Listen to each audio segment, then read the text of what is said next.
आरुषि हेमराज हत्याकांड के बारे में तो आपने सुना ही होगा। अगर नहीं जानते तो आरुषि केस की डिटेल वीडियो इस चैनल पर मौजूद है, जाकर देख लीजिए। आरुषि हत्याकांड एक ऐसा केस था जिसमें पुलिस और सीबीआई वर्षों की जांच पड़ताल के बाद भी असली कातिल तक नहीं पहुंच पाई या फिर कातिल के गुनाह को साबित नहीं कर पाई। आरुषि केस से ठीक 1 साल पहले एक और ऐसा ही केस हुआ था जहां एक लड़की का कत्ल हो जाता है लेकिन कातिल का पता नहीं चलता है, मगर बाद में हुई जांच में हिला देने वाला खुलासा होता है। हम बात कर रहे हैं स्नेहल गवारे केस की। बड़ी ही बेरहमी से स्नेहल नाम की एक मासूम लड़की की हत्या कर दी गई थी, मगर हत्या के बाद इस केस में आगे जो कुछ भी हुआ वो और भी हैरान कर देने वाला था। जब इस केस की परत दर परत सच्चाई खुलती गई तो हर कोई हैरान रह गया। पूरी सच्चाई जानकर आप भी शॉक्ड रह जाएंगे।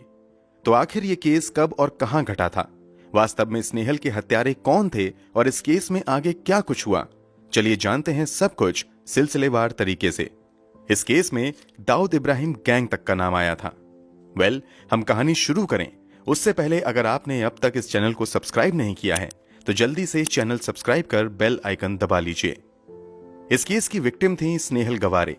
इस घटना के समय स्नेहल की उम्र 21 साल थी तथा वो अंधेरी के Sardar Patel college of engineering से मैकेनिकल इंजीनियरिंग की पढ़ाई कर रही थी। घटना के समय स्नेहल सेकेंड ईयर की स्टूडेंट थी।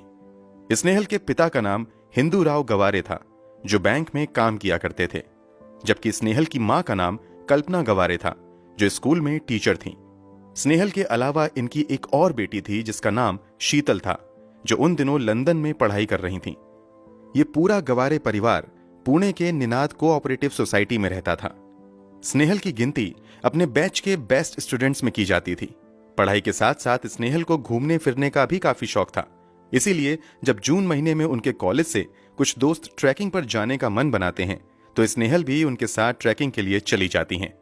ये लोग वहां कई दिनों तक खूब मौज मस्ती करते हैं, मगर वापस आने से ठीक पहले ट्रैकिंग के दौरान ही स्नेहल के पैर का अंगूठा बुरी तरीके से चोटिल हो जाता है। उसे अस्पताल में ले जाया जाता है। यहां ट्रीटमेंट के बाद स्नेहल को कम से कम 1 से 1.5 महीने आराम करने की सलाह दी जाती है। अस्पताल से वापस आकर स्नेहल घटना वाले दिन के लगभग 1 महीने पहले से घर पर ही रह रही थी। हर रोज की तरह 19 जुलाई 2007 को भी स्नेहल अपने घर पर ही थी। दिन के 11 बजे स्नेहल की मां कल्पना अपनी रूटीन के मुताबिक स्नेहल को घर पर अकेले छोड़कर अपने स्कूल के लिए निकल जाती हैं। स्नेहल के पिता सुबह ही अपनी ड्यूटी पर जा चुके थे। जब स्नेहल की मां अपनी ड्यूटी खत्म करके घर आती हैं तो उन्हें स्नेहल दिखाई नहीं देती है, इसलिए वो उन्हें खोजने के लिए उसके कमरे तक जाती हैं। वो देखती हैं कि स्नेहल की चप्पल दरवाजे पर पड़ी हुई है। स्नेहल का ब्रेसलेट और चश्मा भी उसके कमरे में ही पड़ा हुआ था।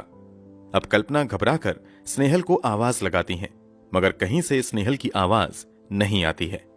इसके बाद कल्पना बेटी के घर से गायब होने की सूचना अपने पति को देने के लिए अपने मोबाइल निकालती है तो देखती हैं कि उनके मोबाइल पर शाम के 3:28 पर स्नेहल का एक एसएमएस आया हुआ है।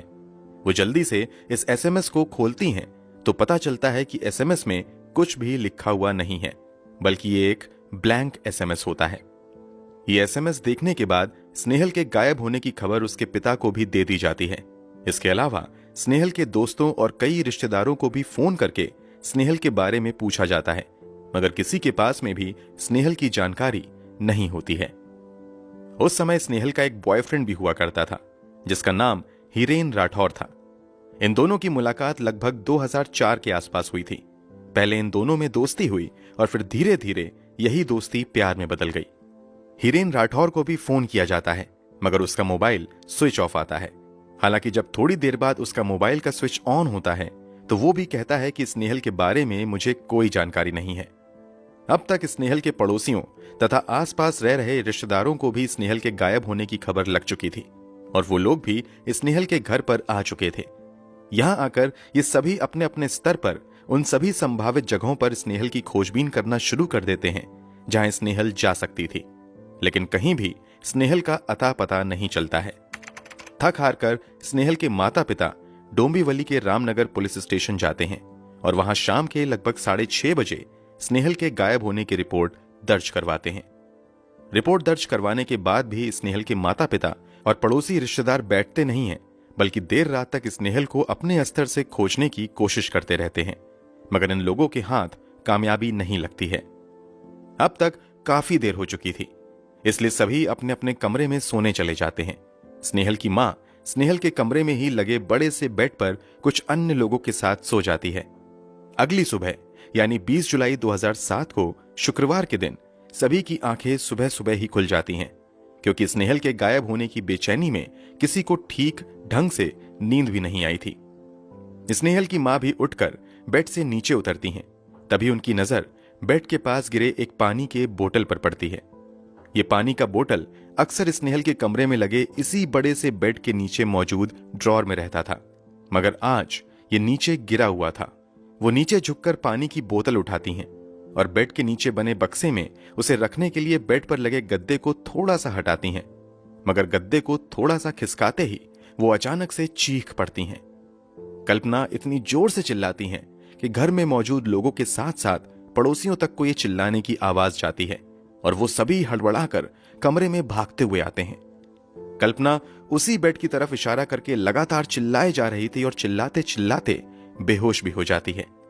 जब वहां पर मौजूद लोग कल्पना के चिल्लाने की वजह समझने के लिए गद्दे को हटाते हैं तो सभी के पैरों तले जमीन खिसक जाती है।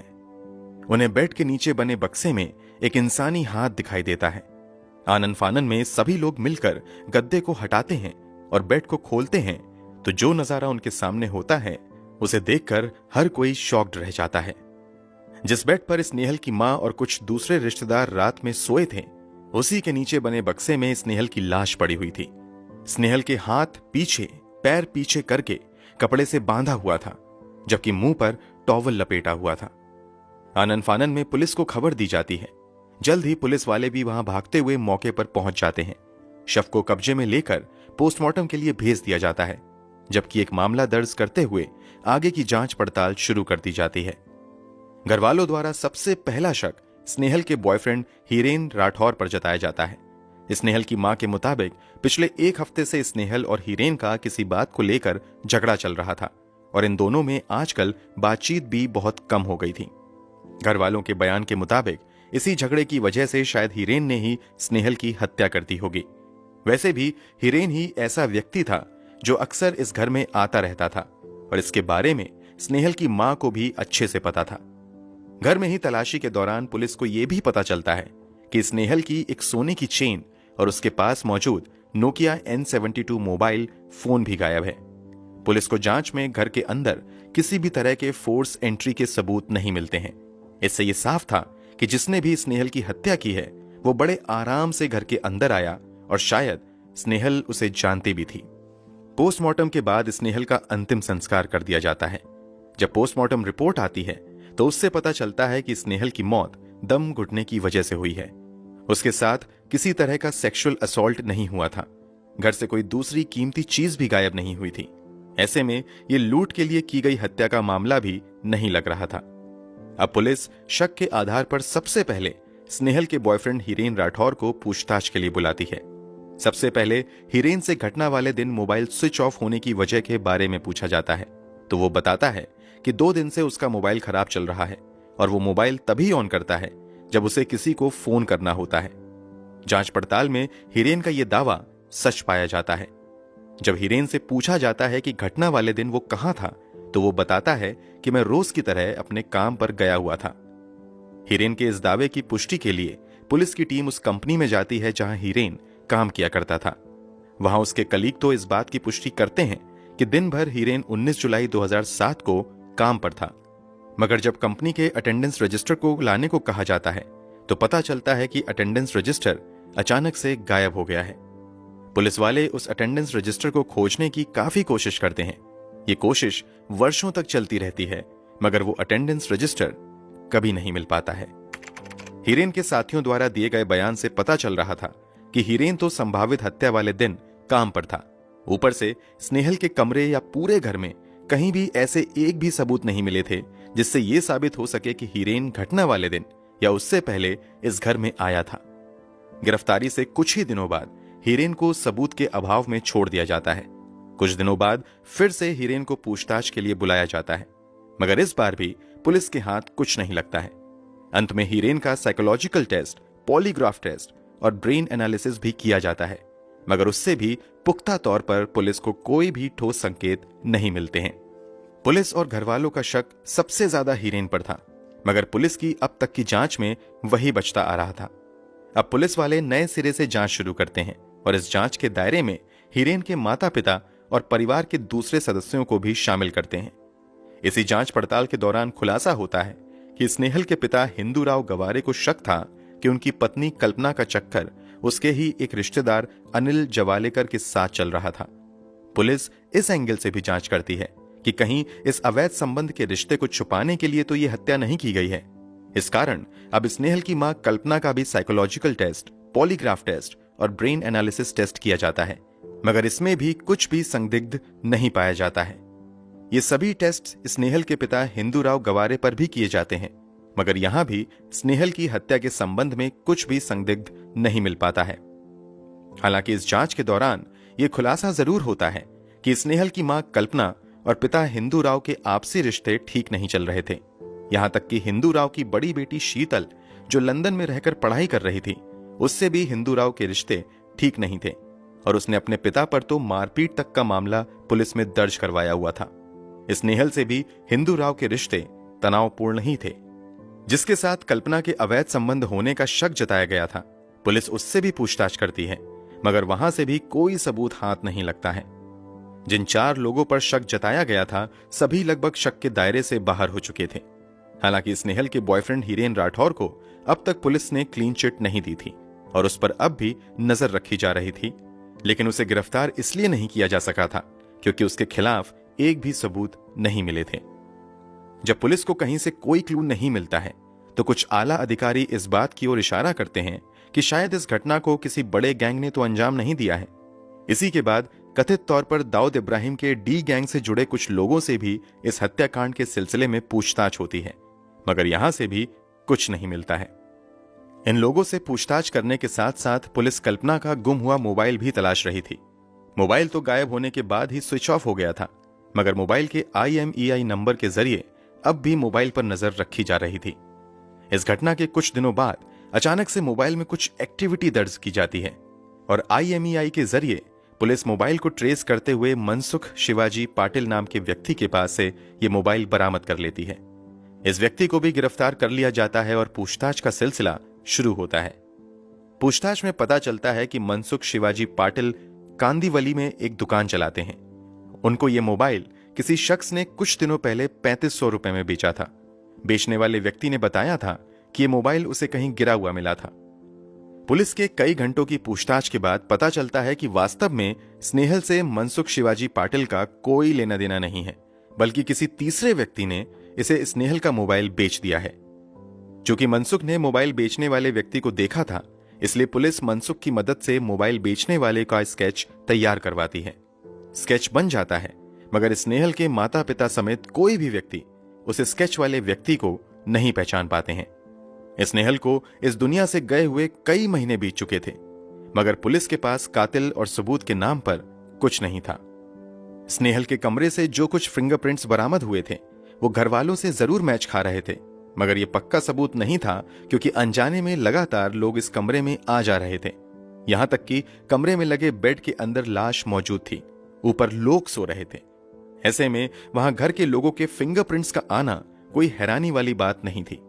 हां, उस भीड़ में पुलिस जरूर हीरेन राठौर के फिंगरप्रिंट्स तलाशने की कोशिश करती रही, मगर पुलिस को सफलता नहीं मिलती है क्योंकि किसी भी फिंगरप्रिंट से हीरेन राठौर के फिंगरप्रिंट्स मैच नहीं होते हैं। पुलिस से ऑलमोस्ट स्नेहल की हत्या के मामले में क्लीन चिट मिलने के बाद हीरेन पढ़ाई के लिए विदेश चला जाता है। समय बीतता गया, मगर पुलिस कभी भी कातिल तक नहीं पहुंच पाई। 2010 तक आते आते इस केस को क्राइम ब्रांच को सौंप दिया गया। क्राइम ब्रांच की जांच के दौरान ही 2010 में अचानक से इस केस में फिर से नई जान आ जाती है। दरअसल 2010 में हीरेन राठौर के पिता का देहांत हो जाता है। पिता की मौत की खबर सुनकर हीरेन विदेश से अपनी पढ़ाई छोड़कर पिता के अंतिम संस्कार में शामिल होने के लिए वापस अपने घर आता है। पिता के अंतिम संस्कार के बाद क्राइम ब्रांच भी हीरेन को ही प्राइम सस्पेक्ट मानते हुए जांच आगे बढ़ाती है और फिर से हीरेन को पूछताछ के लिए बुलाया जाता है। क्राइम ब्रांच की ओर से हिरेन का नार्को टेस्ट करवाने का फैसला किया जाता है। कोर्ट में कहा जाता है कि इस बार पुलिस के हाथ हिरेन के खिलाफ स्ट्रॉन्ग एविडेंस मिले हैं। हिरेन कोर्ट में नार्को टेस्ट के लिए अपनी मंजूरी भी दे देता है। अब नार्को टेस्ट की तैयारी चल रही थी कि इसी बीच केस में एक बार फिर से नाटकीय मोड़ आता है। क्राइम ब्रांच की ओर से कोर्ट में बयान दिया जाता है कि पुलिस को हिरेन के खिलाफ कोई पुख्ता सबूत नहीं मिल पाए हैं, इसलिए अब नार्को टेस्ट नहीं किया जाएगा। इसके तुरंत बाद हिरेन भी कोर्ट में नार्को टेस्ट के लिए दी गई अपनी सहमति वापस ले लेता है। कुल मिलाकर स्नेहल गवारे की हत्या को 15 साल से भी ज्यादा हो चुके हैं, मगर आज तक पुलिस ना तो एक गवाह ला पाई है, ना कोई एक सबूत और ना ही कोई कातिल है। वैसे ये केस अब तक बंद नहीं हुआ है और पुलिस आज भी अपने स्तर से इस केस की इन्वेस्टिगेशन कर रही है। पुलिस इंतजार में है कि शायद किसी दिन चमत्कार हो और उनके हाथ कोई पुख्ता सबूत लग जाए जो उन्हें कातिल तक ले जाए। अब वो दिन कभी आएगा या नहीं, वो तो समय ही बताएगा। दोस्तों, आपके अनुसार स्नेहल की हत्या किसने और क्यों की होगी, कमेंट बॉक्स में जरूर बताएं। अगर आपको हमारी मेहनत पसंद आई हो तो इस वीडियो को लाइक करते हुए शेयर भी करें। अगर आपने अब तक इस चैनल को सब्सक्राइब नहीं किया है तो जल्दी से चैनल को सब्सक्राइब कर लें, बेल आइकन दबाकर नोटिफिकेशन जरूर ऑन कर लें। मिलते हैं क्राइम की दुनिया से जुड़ी ऐसी ही एक और सच्ची कहानी के साथ अगली वीडियो में। धन्यवाद।